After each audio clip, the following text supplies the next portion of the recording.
Swastiastu. Nah, selamat siang. Kami dari kelompok 8 ingin mempresentasikan tugas kami, yaitu membahas tentang hukum Kepler. Nah, sebelum kami memulai presentasi kami, izinkan saya dan teman-teman saya untuk memperkenalkan diri. Yang pertama ada saya sendiri, Indra Anastasia, nomor absen 30. Saya Kadawe dari Dayani, nomor absen 23. Saya Komang Dayasa, nomor 28. Saya Gideanka Widarma, nomor absen 8. Nah, mari kita mulai presentasi kami yang diawali dengan pendahuluan yang akan dijelaskan oleh Andika.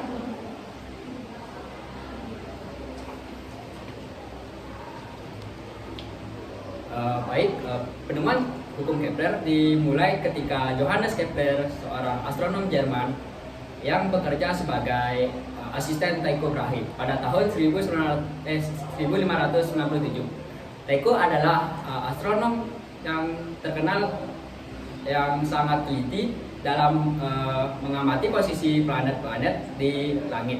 Ketika Tycho meninggal pada tahun 1601, Kepler memiliki semua catatan pengamatan Tycho yang sangat berharga, serta menjadi kepala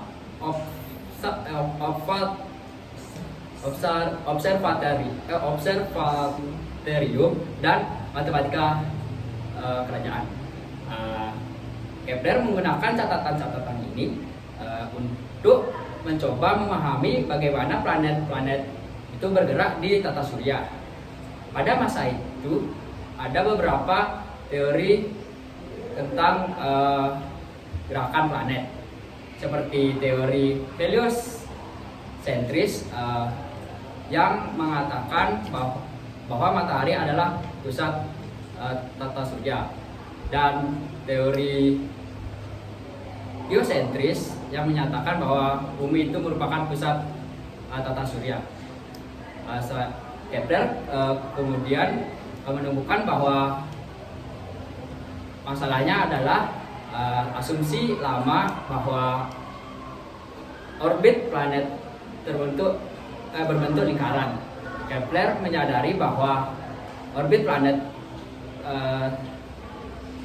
sebenarnya berbentuk elips. Selanjutnya hukum Kepler 1 akan dijelaskan oleh Indra. Nah, jadi di sini saya akan menjelaskan tentang hukum Kepler 1. Jadi hukum Kepler 1 ialah beberapa planet yang melintasi elips dengan matahari yang berada di salah satu titik fokusnya. Nah, saya di sini akan menggambarkan bentuk gambar dari hukum Kepler 1. Nah, jadi pada hukum Kepler ini memiliki dua titik fokus yang dimana di samping di dekat itu ada matahari. Nah, jadi di sini, jadi mungkin seperti ini gambarannya. Ini titik fokusnya. Ini ada dua titik fokus. Kenapa ada dua titik fokus? Dikarenakan jika titik fokusnya ini ditarik ke ujung dari elipsnya itu, dia akan sama saja hasilnya. Lalu di sini saya akan perumpamakan dengan bulan. Di sini saya akan tulis bulan Januari, dan di sini saya akan tulis dengan bulan Juli. Mungkin seperti ini gambarannya. Lalu, karena Januari, di sini kan sudah terlihat ya. Ini mataharinya di sini dah. Maaf bu. Nah, di sini angkanya matahari ya. Nah, jadi karena matahari itu lebih dekat dengan si Januari, jadinya kita namakan dia dengan Heliop.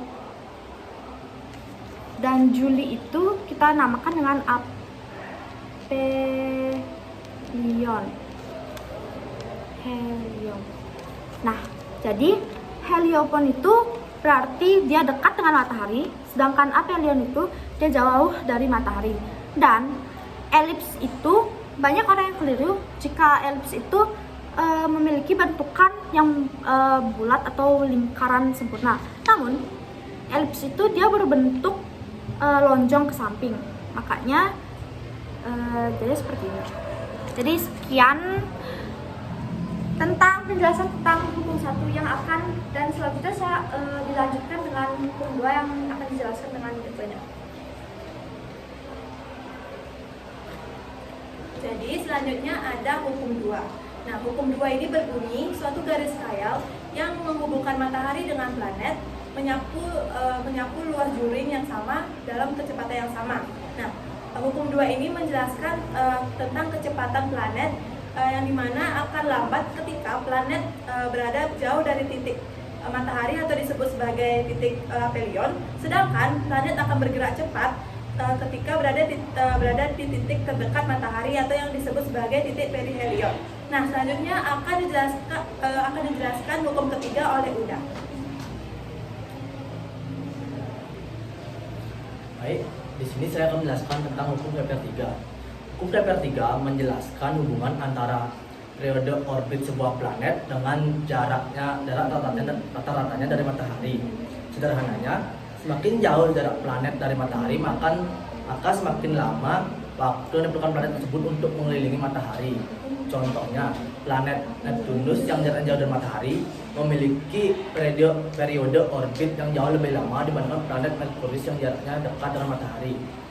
Rumus dari hukum Kepler 3 ini adalah T1 per T2 pangkat 2, sedangkan R1 per R2 pangkat 3. T1 dan T2 ini adalah periode orbit planet 1 dan planet 2, sedangkan R1 dan R2 ini adalah jarak planet 1 dan planet 2.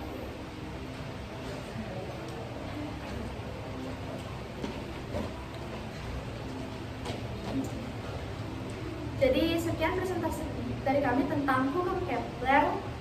Kami ucapkan Om Santi Santi Santi. Terima kasih. terima kasih Bu. Dadah, Bu. Maaf ya